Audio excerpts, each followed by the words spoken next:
denied her access to the women's dormitory, and instead she was forced to sleep on the floor on a mat in a room reserved for donated clothes.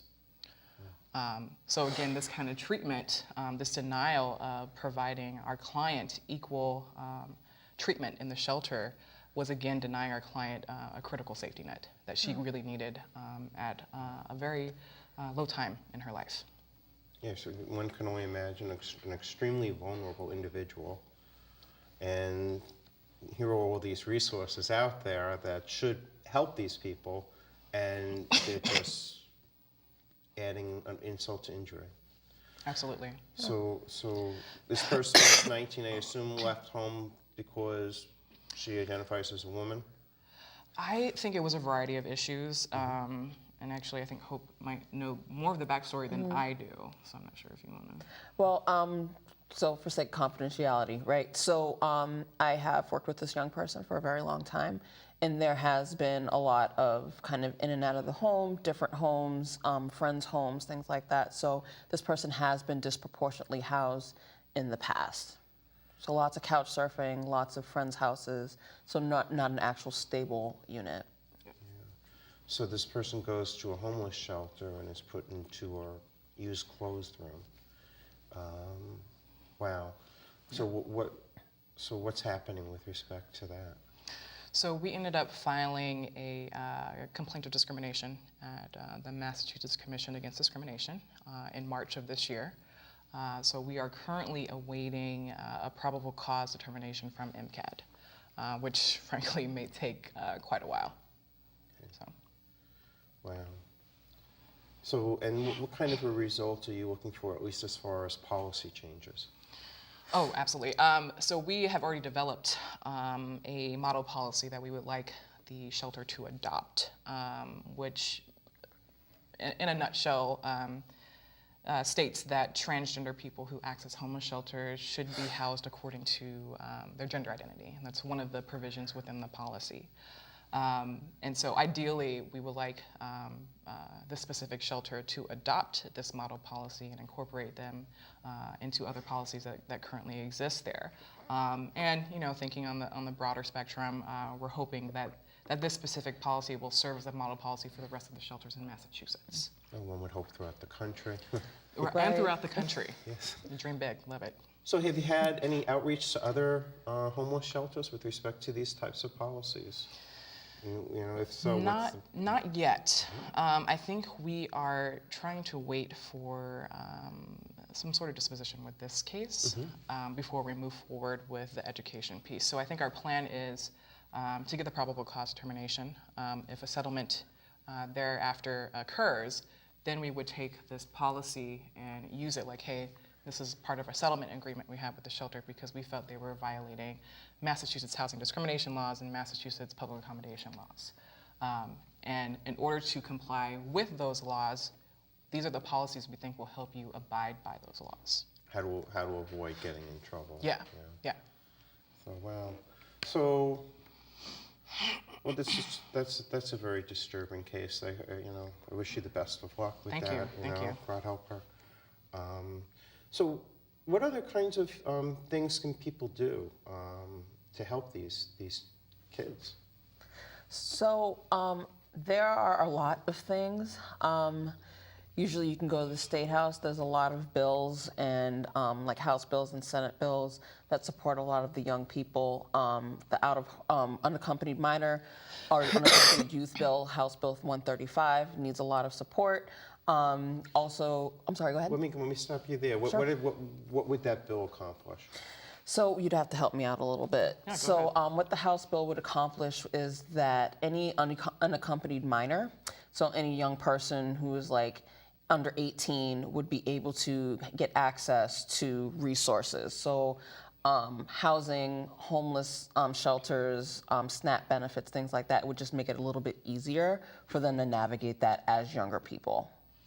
And then the bill would also provide funding for a system of continuum housing services for youth, which is clearly huge, and putting resources into creating specific programs targeted for unaccompanied homeless youth. And these are all, and what I'm hearing is this is all homeless youth. Yeah, all homeless youth. All homeless youth. You know, get them in this, because I can only, having worked a lot with foster kids myself, it is surprising that they turn 18 and they just leave a system where they've been taken care of and they'll put out in the street. And Yep. they Yeah. don't have basic living skills. Yeah. So and there doesn't seem to be much in place to deal with that. So I take it this bill 135, House 135, would at least partly address that. From my understanding, it should definitely help. Yeah, I think any type of bill that is going to provide more funding for housing services is going to help with that situation. So, do you have any other cases dealing with these issues, or? Well, I mean, not any other cases. We are doing a lot of policy work, which is headed by Senior Staff Attorney Vicki Henry at GLAD. She's awesome. Yeah, she is.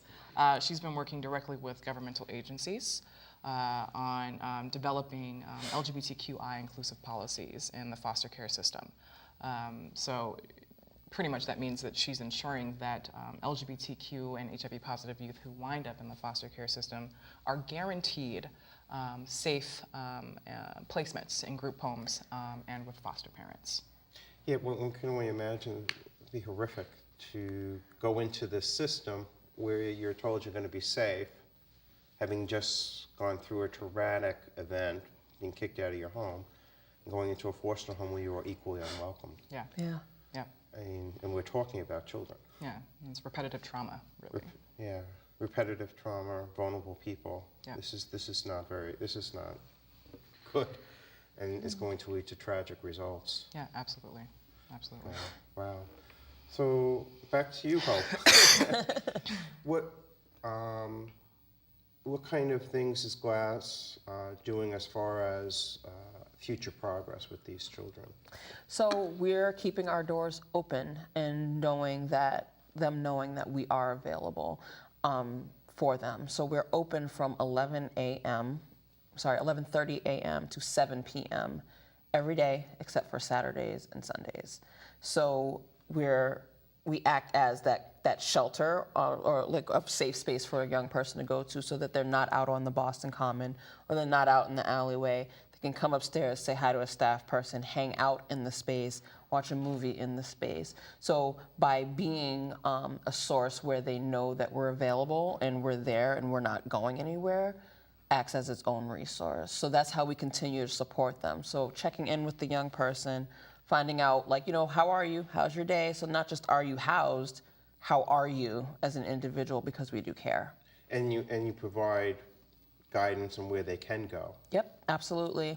Definitely providing guidance. We have a case manager who acts as a bridge over troubled waters. Have you heard of that organization? yes. So Another Bridge good over one. troubled waters is right next door to us, and that person acts as a kind of link between the two organizations. So able to see the young person, people in Bridge over troubled waters, access them to services through Boston Glass, and then access services outside of Boston Glass and Bridge over troubled waters.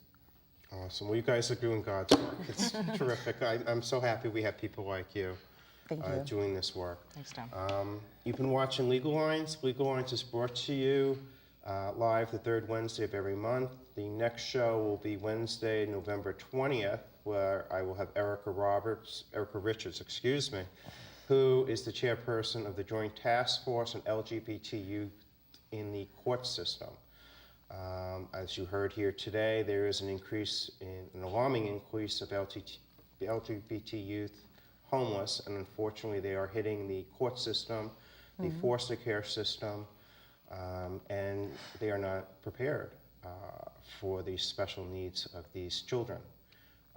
And Erica has been spearheading this joint task force to assist them in that regard. So tune in the next Wednesday, November 20th, for the next episode of Legal Lines.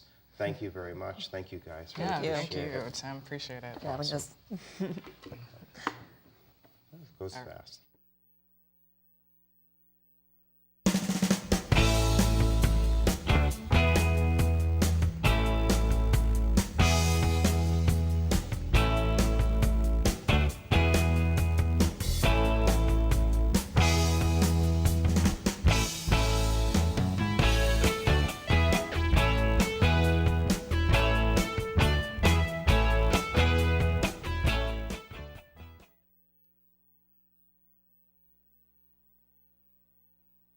you.